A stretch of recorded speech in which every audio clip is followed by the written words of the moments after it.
welcome to Beyond the Frame. Art is more than what we see, it holds emotions, memories, and stories. In this podcast, we look past the canvas, the sculpture, the image, into the hearts and lives of the artists themselves. By sharing their journeys, we uncover the souls behind each piece and the creative spirits shaping contemporary East African art. I'm your host, Serena, and I'm so glad you're here. Today, I'm joined by Solomon Luvai, also known as Solo Sanaa, a Nairobi-based artist whose work is as bold as it is socially engaged. Over the past several years, Solo has built a practice that moves fluidly between painting, mixed media, and public art, always with the goal of sparking dialogue. His pieces often touch on themes like mental health, music, and everyday urban life, drawing attention to stories that are often overlooked.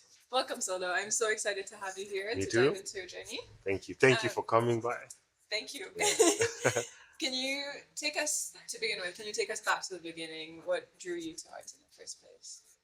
um, when I was growing up, I had a group of friends, and we used to hang around together.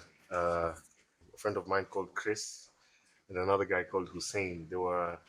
They're still close friends to me till date. I really loved drawing since, but it wasn't like really something I was like, I'm gonna do this full time, and So I when did it wanna. turn into a passion? Like you realized that the passion could be a career? Oh, there was a day I was hanging out with them, and I took my painting to a Masai market in Kisumu, because that's where I actually grew up from. So going there, the painting was actually bought by a tourist, and I got the call when I was in the middle of a swimming pool. I was with my friends, two of them, like the three of us. So I got a call, and was like, "Yo, you have to come. There's someone who is interested in this painting." I left there with my costumes and my shorts. I just put on my t-shirt on.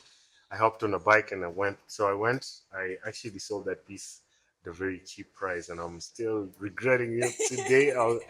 Yo. So anyway, that's how I actually knew that this could be something I would do like over and over. But it wasn't that serious for me still.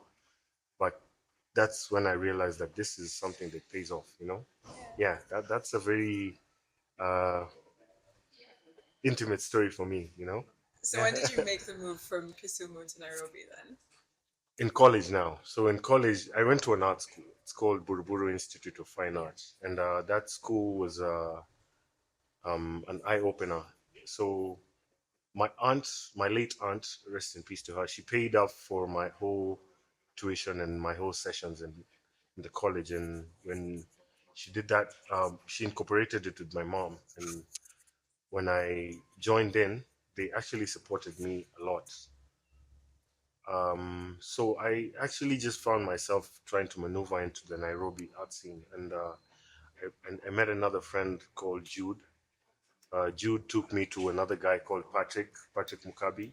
Yeah, so he's the guy who really caught my hand and was like, "You have to do this." Yeah. So I've heard that's he does mentor quite a few artists. yeah. It's actually where I picked it from.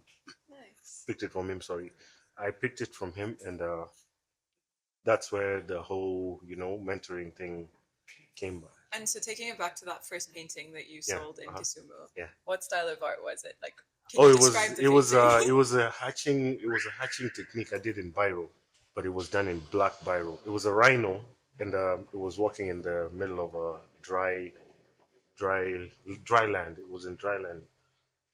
That's one piece I'll never forget. Yeah, So, but I actually remember the framing was terrible, man. It was so terrible. I was like, what?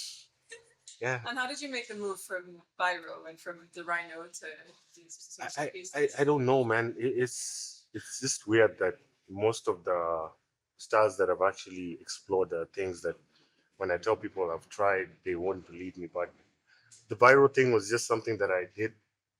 I've done oil, I've done acrylics, but I've not done them in depth as the other artists have, Yeah. uh, done them in. But the biro was something I really wanted to, try out, but it just didn't like quite catch my eye. So, what's been Yeah. your favorite medium to work in? Oh, I would say honestly charcoal, because that's just what's got gets to my it gets to me all the time. Anytime I see a work of art done in charcoal,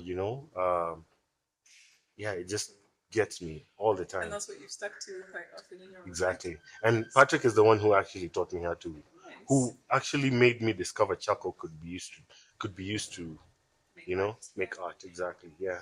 So your artist name, Yeah. Solo Sanaa. Yeah.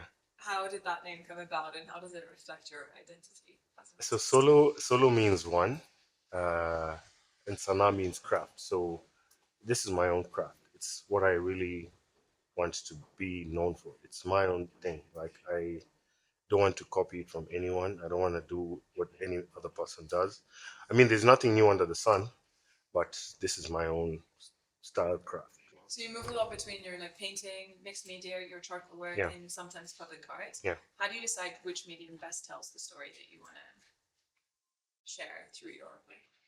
My take would be mixed media is the only art uh, style, or rather technique, that I would say I would work well in, because if I'm to draw something and tell a story, I could just place a newspaper. I would draw in charcoal and place a newspaper next to it, or rather, I would draw in charcoal and put paint in the background. So it's more of like I'm not limited to using one type of media, you know? Yeah, so it's basically my go to all the time, mixed media. You've created a lot of work Yeah. in public spaces, Yeah. like public view. Why is it important to you that that artwork be accessible to Yeah. everyone outside of that? Because people can see it. That's all. Many people can see it. That's a And very valid yeah, answer. people can see it, because what's the point of you drawing and people not seeing? Yeah. The whole point of you drawing is not for you to put them in your closet or in your in your drawers, or people should see it. People should feel inspired. Yeah. Yeah, because there is an artist who is born every day. There's an artist who is born. I get that. Yeah. I think it's the same for me. Like anytime I Uh-huh. see other people's artwork, it makes me inspired. Yeah, to, like, exactly. draw Right. myself. You have to draw, and you have to feel challenged. Yeah. So yeah, that's why I love, Yeah. yeah, that it about public art, rather. I guess more in terms of like the themes of your artwork, would you Yeah. be able to explore like what drives the themes behind your artwork? I know sometimes it's music, sometimes it's like themes of mental health. Why are those themes important to you? How did they come about? Music is just something that is with everybody. Even the worst of people in art, they listen to music. The best people, the quiet people, the loud people. Music is just something that has to be there. So I have to always put it in my art. And the mental health is just mentally, you have to be there when you're listening to music. And art is just like what makes me show how the kind of music that I relate to, Yeah. So on that note, like Mhm. what kind of music inspires you the most? The most, I would say, I listen to a lot of rap music, but conscious music. And I'm getting drawn to listen to a lot of African music right now. My favorite African artist right now would be Fela Kuti. Yeah, I'm actually thinking of tattooing Yeah. his name on, or rather his face on my calf. I love his music. And I I, I would say that for Kenya, there's a guy called Blinky Bill. He has a very good, taste in music. He actually picks some of that from Fela Kuti. And so when you're working on your art pieces, is Mhm. that the music that you listen to? A lot of the times, that's the music that I play. On the note of you wanting to tattoo it on yourself, Yeah. how did you get into tattoo art? Ooh. Do you want to hear the whole story? Yeah, go for it. So there was a time in college, I was hanging out with a group of friends of mine. One is called Curtis, another one is called Evans. The two of them, ended up being in the same hostel. They didn't know each other. So myself, I went and talked to Evans about tattooing. On the other end, I talked to Curtis about tattooing, and we actually became real close. And they actually mentioned that they both know how to do tattoos. I was like, what? So I'm like having two teachers in one, you know, in one sitting. They didn't take it seriously as much as I did. They did it only for fun. I was like, I'm gonna look at everything. I'm in Nairobi, man. I'm gonna look at everything as a business opportunity. So I started tattooing. I did tattoos on leaves. I did tattoos on flip flops, um, orange peels. That's how I learned how to tattoo. Incredible. And I was like, yeah, that's the one thing that I really can't forget. I really pay attention to detail when I'm doing things practically. So they were actually teaching me how to tattoo, and they did a tattoo on my back. And I was like, let me feel the way this needle, is supposed to work on normal skin. Yeah. And that's how I actually, adopted to it. So I did my first tattoo. It was the ugliest of ugliest pieces. I don't know, but I covered it up. On yourself? No, no, no, no, no. There's a friend of mine called Ian. Ian Kamau. Yeah. I did the worst tattoo on him, man. I'm sorry, bro. Yeah. And in the tattoo space, you've also mentored a lot of other tattoo artists. Yeah. Uh-huh. Why is that so important to you too? This is a thing that you have to leave behind. One day we are all gonna go to either heaven, and when you die, you're not gonna die with it.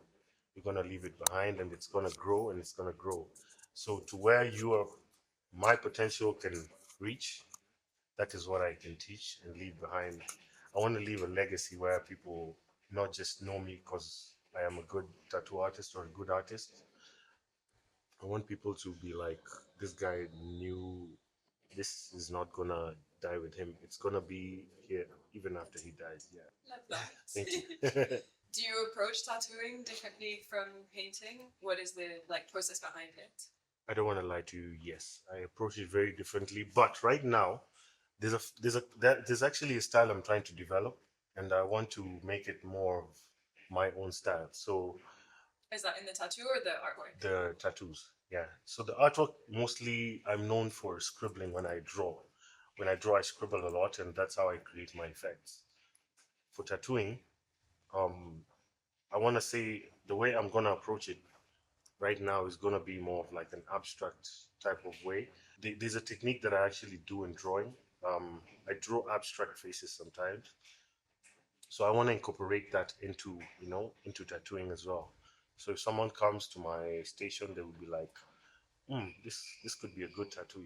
This could be a good piece on skin instead of just canvas. So the way that I want to do it is gonna be more in relation to my artwork. But for tattooing right now, I would say I just do what people want me to do. So if someone comes with a butterfly, I do it. But I don't want to copy what I see on the internet. I will definitely manipulate it. Yeah, exactly. Yeah. Do you ever feel like I know the same for some of the other artists I've spoken to a little bit in terms of the commission side, Yeah. is having to take commissions that aren't really their style or aren't really something that they would be happy to do just because they have to make ends meet sometimes. And would you say it's the same sort of thing with tattooing? Would you compare a client coming in with a design to what they want tattooed and it's completely not your style? Is that something that you still feel like? I'm trying to get away from that right now. I want people to know me for my style. I don't want to be just another tattoo artist in the country who's just does the old design that people just bring. I want to have my own. People know you for that Yeah, style. And exactly. they come to you just because they want They that. want that, They want exactly. Like, I want you to draw. What do you think about having a bird? I'm like, let me show you what I can do it in my style. Yeah, stuff like that. In terms of the process behind it, for example, for painting. Yeah. I know we kind of covered it for the tattoo work, but for your painting, how does that process work? Do you start with something that's a little bit more research side? Is it just purely from inspiration or an image you see? Oh yeah, yeah. I do a lot of research. I think about what I'm gonna draw next. When I'm actually drawing, I would think about what's gonna be next after this. So as I draw, I would take a pause, just do a little bit of research. Like, this could be another good incorporation thing I would put in my next artwork. So I'm like, I would see a lady, maybe in a movie, a lady with beads on her dreads. Like, oh, I'm gonna do that. Put that in my next piece.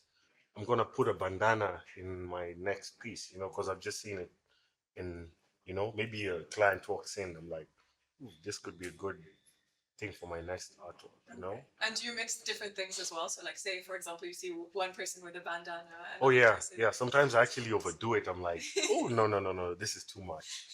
You have to Completely remove different this. people merged Yeah, into yeah. one. You have to remove this. You have to remove this. Get this person, give her a golden tooth. No, it's not gonna work. Earrings. No, it's not gonna work. So yeah. Do you plan out the pieces like on a smaller paper before you draw them on a larger scale? Yeah, yeah, yeah, yeah. I do that sometimes. Sometimes, not all the time. Sometimes, but most of the time, I put them directly on my surface. I'll just, draw the whole idea. I'm like, this doesn't look good. Remove it. Put something else. Yeah. This doesn't look good. Remove it, or change the angle of the hand. Yeah, Okay, yeah. yeah. And in terms of like your artwork itself, there's a lot of purple, Yeah. lot of yellows. Yeah. What draws you to those colors specifically? Now the purple, um, this might be a bit controversial, but I just have to say it either way. I am colorblind, by the way. Yeah, I am colorblind, and the reason why I actually draw in charcoal is because it's the only way I can see my pieces properly, and it's more of like a black and white thing. So that's the only way. So the purple is like the only way I can see black and white. That's why you can see it. It's just in a monochrome, you know, monochrome effect. But to me, I'm seeing black and white. That's why I'm actually drawing it like that. And That's so incredible. yeah, I think perception is such a like yeah, a mind blowing thing. It's not something I ever knew about you. That you're yeah, but colorblind. yeah, Like, I am actually colorblind totally. and it's crazy that like the way I'm seeing the piece Uh-huh. is super different to the way The you're way I seeing see, it. And yeah, the yellow. yellow is just a background, effect that I put on my Okay. pieces. Yeah, sometimes I put blues, purples, every color, but mostly purples, blues, and yellows. Nice. Yeah. It's actually quite interesting because I was watching a video on Instagram Mhm. yesterday or the day before about someone making purple paint. Yeah. And apparently, it's not like a natural pigment you find where Yeah. like, they could make from Oh, okay. like anything that they Yeah. found. The only way they could make it way back in the day was by crushing snails' shells. So they'd crush a lot of snail shells to get the purple pigment from the snail shells. Yeah. And so it was a very like the reason it became the color of like royalty Oh yeah. was Oh because yeah. it was so limited and they Yeah. couldn't like they could only crush a certain number of snails to get that little Oh, bit of pigment. paint. Yeah. And so it became something that was like quite exclusive Yeah. and that people can see. So it's quite interesting as Yeah. well. It's Yeah. like the only What? color that you can Yeah. see. Actually, you mentioned something, and thanks for actually saying that. Most of the times I've gotten people walk in, I'm like, why did you use purple? It's really royal. I'm like, oh, okay. Yeah, Thank you, just a thank you, royal thank you, color. thank you. So yeah. As like we move on, we're sitting right here Sure. in Basement Collective, a collective of 4 artists I've worked with, and I wanted to ask a little bit about the collective, Yeah. how it came to be, why you chose to found your own collective, and how you met the other artists here. We started off this piece with a guy called Will Not Think. He's a really close friend of mine. I listen to a lot of his advice sometimes. We collaborate on a lot of things together. There's a guy called Emmanuel who he's quiet, but he really works hard. It's funny that we actually just, merged and things just worked out perfectly for us. The reason we actually formed this collective was to make people realize that if you don't go out there, you won't get it. Putting yourself Yeah, out there. putting yourself out there. Yeah, exactly. We just started off together and up to date. I can say I'm blessed to have these two people because they're very instrumental right now in my career. And how did you end up here at Tours? So there was a day we were actually walking, looking for spaces. It was after the elections. So myself and Will were in Roslyn, and when we were in the mall, we actually looked for space right there, and we were told no, outright. Like it wasn't. No, we're not going to discuss this. There's no space we're giving you. So I told Alan, come on, let's go. So walking out of the mall, from Roslyn, you can see two rivers. Like you can see the Yeah. building. So I told Alan, what is that? That's two rivers. So myself and Alan were like, "Should we go and try it?" And Alan was like, "Hell yeah, let's go." So we got on a matatu. We didn't pay. We walked in the mall, and then there was a lady. There's a lady friend of mine called Nicole. She used to work at the customer service desk in the mall, Two Yeah. Rivers. So it was after a long time that we actually got to reconnected. Yeah. And I'm like, what? What are you doing here? And she was like, you guys are looking for spaces. Let me give you someone's number and go to the management office and say, I am the one who sent you there.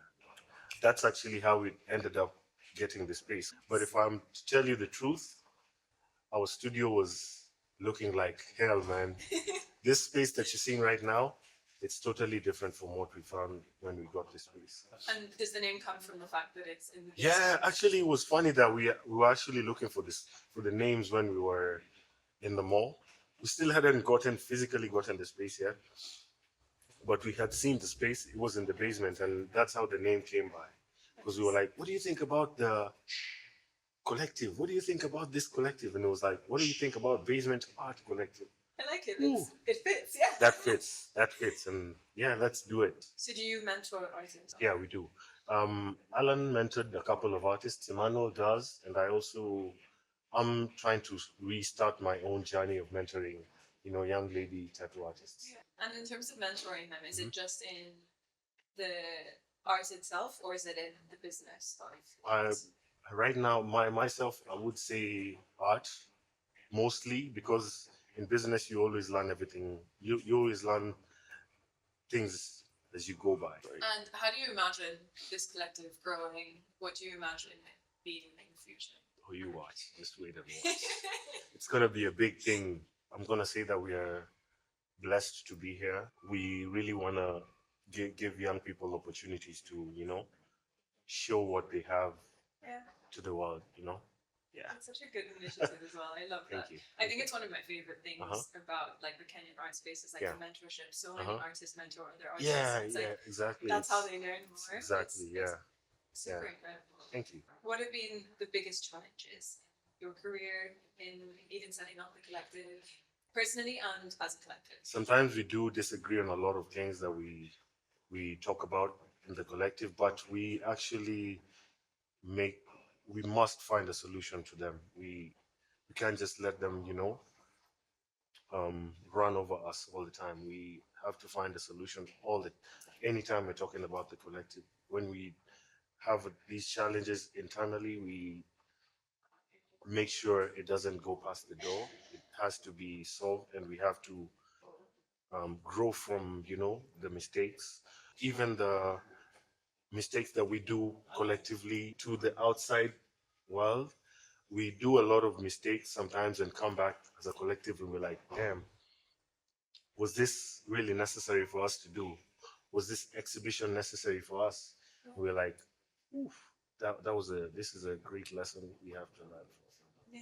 So yeah. And personally, what's been your biggest challenge as an artist?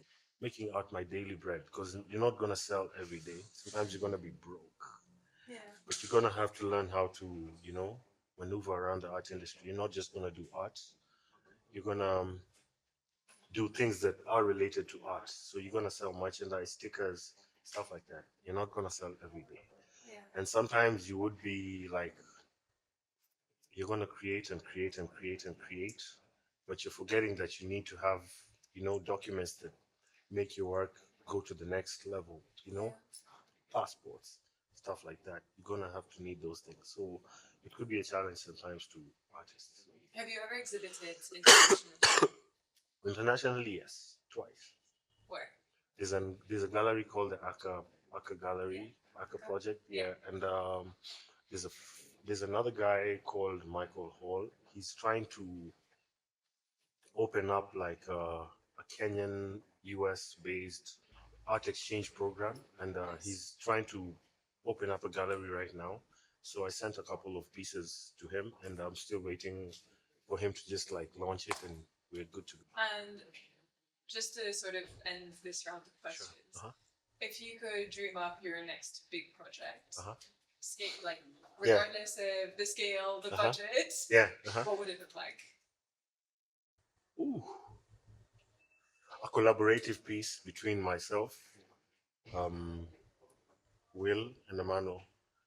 That would Yeah, be so yeah. incredible. I You guys wanna also have such different styles, so styles it would be exactly. so Like I would interesting to really see. wanna, I would really wanna see the three of us come up with something that would be like, who's I could see this as Emmanuel. I could see this as Solo. I could see this as well. Like a piece that would be that would show three different hands, but make it look completely uniform. You know, Yeah. not too rough or like this is off. I wanna. That's always something that I've always thought of. You know. That would be super cool. I Cool, think right? you should do that. That's a spoiler. I'm giving you a spoiler. Okay, moving Yeah. on to like wrap it up onto the rapid fire Okay. ones. What's the first thing you do when you get into your studio? Pray. Okay, nice. Is religion a big thing for you? Yes, it is. Yes, it is. If you weren't an artist, what would you be doing? Basketball. Nice. Basketball. Do you like sports in general? Yes, I do. Watching and playing? Sorry? Watching them or playing them? Watching them mostly, but sometimes playing them, but watching them mostly. Yeah. And lastly, Uh-huh. what three words best describe your art? Ooh. Bold as fuck. Sorry for cursing. I hope cursing is allowed. But yeah, bold. Really bold. I like Yeah. that. Thank you. Thank you. Well, thank you so much for sharing your journey with us Thank you. and for being here today, from your art to your tattoo work Thank you. and the vision behind Basement Collective. It's super inspiring to see how your creativity keeps sparking new ways Thank to you. spark the dialogue. And Thank you. creativity as well. Thank you. Keep doing what you're doing, you know? Thank you. It's gonna be something big, you know? I hope so. Thank you. And thank you so much for tuning in, and a big thank you again for our special guests for sharing their journey with us today. Art is always more than what you see, and I hope that this episode helps you feel that too. Until next time, keep looking beyond the frame.